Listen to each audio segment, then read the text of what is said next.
Assalamualaikum warahmatullahi wabarakatuh. Perkenalkan, nama saya Rizka Permata Putri dari kelas manajemen 22A dengan nomor NPM 22411043. Di sini saya akan menjelaskan materi tentang risk and return atau resiko dan pengembalian.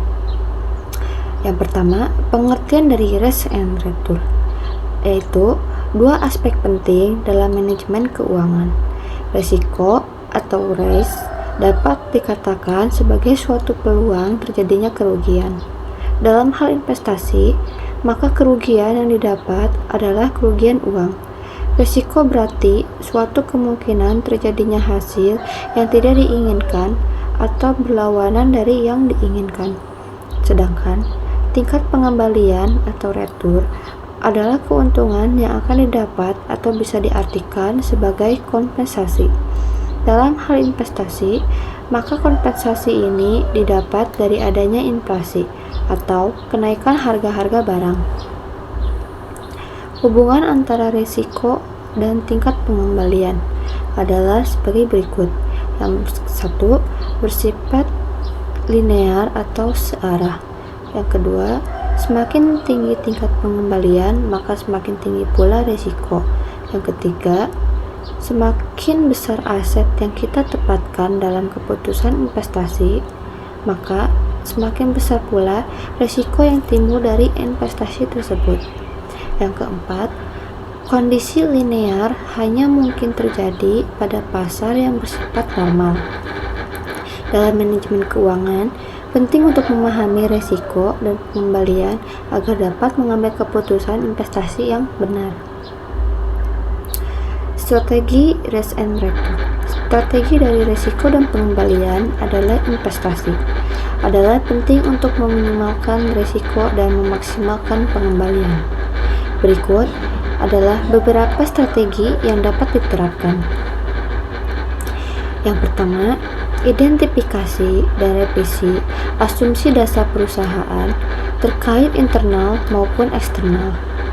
Yang kedua, mengalokasikan sumber daya bagi risiko yang produktivitas dan non-produktif. Yang ketiga, membagi perhatian pada sebab dan musabab risiko. Yang keempat, mencoba berbagai skenario terburuk yang mungkin terjadi sekaligus menguji keampuhan strategi. Kelima, selalu menyiapkan perencanaan cadangan, karena ilmu strategi risiko bukanlah sebuah ilmu eksak yang terjamin akurasinya. Dan yang keenam, komunikasikan ide, gagasan, dan strategi kepada seluruh lapisan organisasi agar ordinasi berjalan dengan baik. Selain itu, dalam memulai sebuah usaha, pelaku bisnis harus bersiap terhadap tingkat pengembalian hasil yang sebanding dengan toleransi risiko. Beberapa risiko yang umum dihadapi oleh beberapa sektor meliputi risiko pelanggaran hukum dan peraturan, kerugian dari kelalaian SDM, serta kebakaran dan korsleting, kecelakaan akibat bencana alam seperti banjir, tornado, dan gempa bumi, kebocoran sistem data klien dan informasi, serta kegagalan bisnis akibat ketidakmampuan kompetisi. Beberapa strategi yang dapat diterapkan dalam investasi adalah sebagai berikut. Yang pertama, mencermati kelebihan dan kekurangan berbagai instrumen perlu diperhatikan. Misalnya, ketika kita memilih investasi high risk, high return, artinya kita perlu mempelajari lebih banyak lagi ke orang yang ahli serta berpengalaman.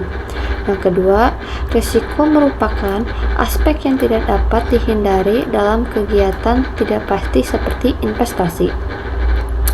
Penerapan strategi mitigasi risiko dapat upaya strategi yang disusun untuk menghadapi berbagai potensi kerugian yang mungkin saja muncul. Untuk meminimalisasikan hal tersebut, diverifikasi adalah salah satu tips yang bisa digunakan. Yang ketiga, strategi ini dikenal dengan istilah high risk, high return, yang berarti semakin tinggi resiko, semakin tinggi peluang imbalan hasilnya.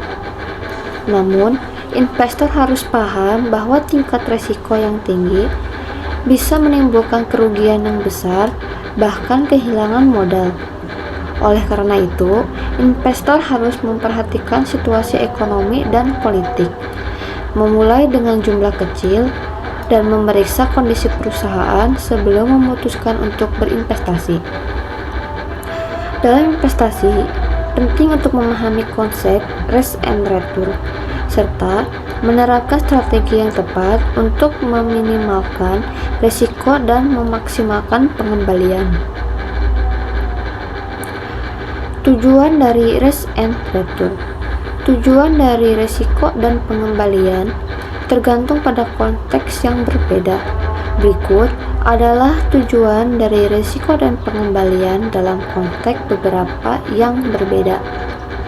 Yang pertama, dari segi manajemen risiko. Melacak sumber-sumber risiko yang berpotensi mengancam tercapainya tujuan organisasi. Menyediakan informasi tentang sumber-sumber potensi risiko dan perusahaan. Meminimalisasi kerugian akibat terjadinya risiko. Dalam aspek investasi, yaitu mengoptimalkan keamanan dan imbalan hasil yang sesuai dengan tujuan investasi. Mengurangi risiko tanpa mengurangi pengembalian. Mencapai pengembalian yang diharapkan dengan mempertimbangkan risiko yang terkait. Dalam kedua konteks tersebut, risiko dan pengembalian memiliki hubungan yang positif, yaitu semakin besar risiko, semakin besar pula pengembalian yang diharapkan. Namun, tujuan dari risiko dan pengembalian dapat berbeda tergantung pada konteksnya. Sekian, terima kasih.